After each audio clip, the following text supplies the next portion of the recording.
Hey, things are bad and getting worse.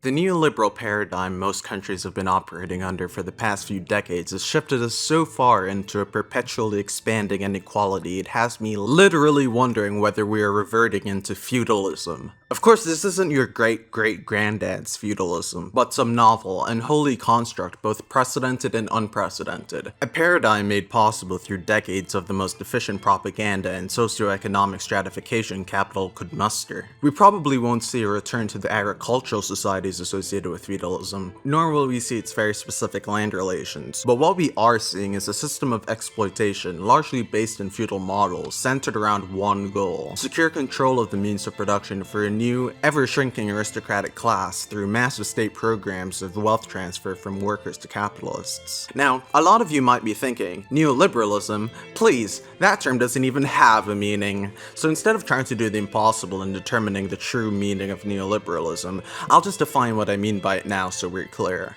Neoliberalism is an ideology and system of government largely created by Mount Pelerin Society economists like Friedrich Hayek and Milton Friedman. It's a revival mainly of the 19th century classically liberal Gilded Age era macroeconomic theories that dominated academic thought until they caused the Great Depression and were subsequently debunked by John Maynard Keynes and other economists. The ideology promotes radical personal individualism/responsibility, anti-communism, free market capitalism, deregulation, tax cuts, mostly for the highest earners, imperialism, corporate globalization, property rights over individual rights, and austerity. The elections of Ronald Reagan and Margaret Thatcher solidified the culture and political neoliberal paradigm shift, after which the ideology was so thoroughly propagandized and exported around the world that it became dominant almost everywhere, included quite notably with the Communist Party of China, while many of the formerly left-leaning parties in liberal democracies like the Democrats in the US and the Labour Party in the UK went through neoliberal rebranding/takeovers to fit in with this new right-wing cultural shift. If you paid attention in your high school history class, you'll probably remember the French system of three feudal estates, the first being the clergy, the second being the nobles, and the third the city-dwelling bourgeoisie and rural peasant classes. The bourgeoisie obviously refers to the class of business owners under capitalism,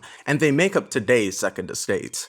Just like the original second estate, they hold most of the economic power in modern societies, and thus have influence far larger than it might appear based on the structure of the system. The first estate is what Samuel Taylor Coleridge referred to as the clerisy of intellectuals that replaced the role the clergy originally played in ethically legitimizing the current system of political organization. These people mostly come from today's petite bourgeoisie, i.e. small business owners and the professional managerial class. They often get to fraternize with the capitalists, going to the same universities, advising them, and sometimes living in the same communities, and as Marx outlined long ago, they aim to model their culture after and to preserve the power of the high bourgeoisie. The most talented, most loyal to capital, and most unlikely to question traditional institutions make it into the clerisy as part of the media, academia, government, and other institutions that legitimize capitalism. The third estate in this model would of course be the working class, whether they be the free peasants of the first world, or the backbone of its wealth, the serfs living away in manufacturing in the third world.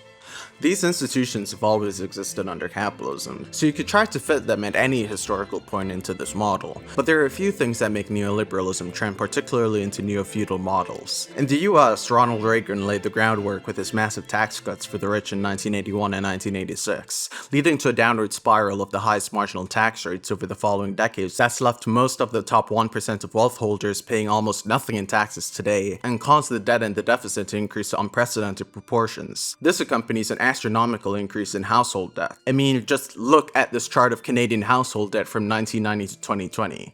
With wages stagnant and prices increasing, especially for the only ticket out of poverty, higher education, people living in poverty have been encouraged or outright forced through circumstance to pay for what they need access to through debt.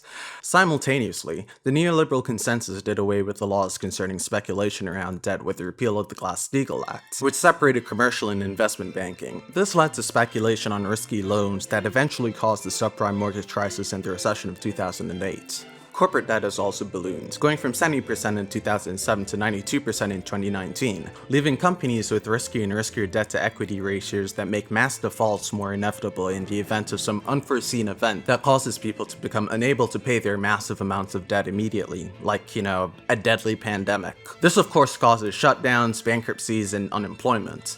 The people at the top don't have much to worry about though, which is where policy acceleration towards Neo-Feudalism comes into play. The state now plays the role the monarchy originally did during feudalism. Governments across the world are effectively transferring the means of production, or the finances that control the means of production.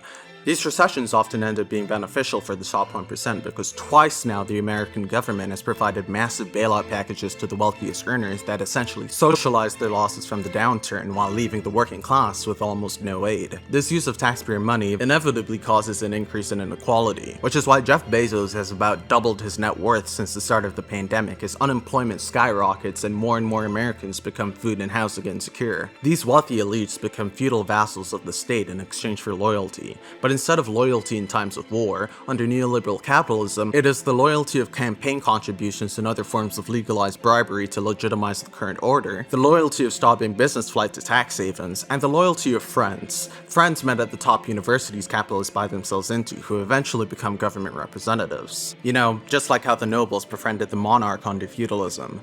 The vassalage will also likely extend to the children of these investors, tech billionaires, and magnates as their wealth is passed down and new noble dynasties are formed. Just like with many of the old noble dynasties formed during the Gilded Age, like the Rockefellers, DuPonts, and Vanderbilts. Even the times of incredible inequality in the 19th and early 20th centuries, the neoliberals modeled their policies after being surpassed. As not only were companies like Standard Oil broken up while the numerous tech monopolies of today continue to run rampant, but according to the Economic Policy Institute, in 2015, the top 1% gained 22% of oil income, as opposed to 23.9% right before the Great Depression. Unless something is done soon, we will see capitalists take unprecedented control of our lives through creating in us a fundamental economic dependence on these corporate vassals, causing us to descend further and further into feudal aristocratic power relations. And I'm not the kind of person to just say something needs to be done and move on from there. If there's one thing I want you to take from this, it's that you, yes, you watching this video,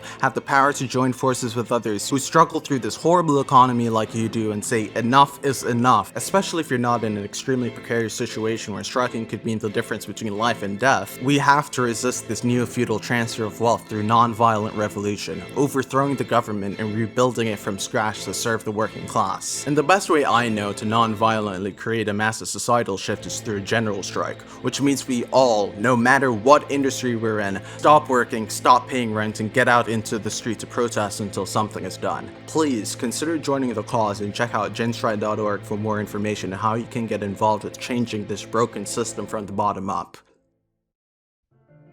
Thanks a ton to Grey Days, The Silver Samaritan, Krampus, Galen Yeats, Pamphleteer, Andrew Tapp, Angela, Questing Refuge, Reed, and Molly for sponsoring today's video. If you'd like to help a small creator suffering under neoliberalism, please consider becoming a patron at patreon.com/satenmadpun. You can also make a one-time donation at paypal.me/satenmadpun. Thanks so much for watching, guys. Make sure to check out the stream tomorrow. We're reading Rosa Luxemburg. It's going to be fucking awesome. And yeah, bye!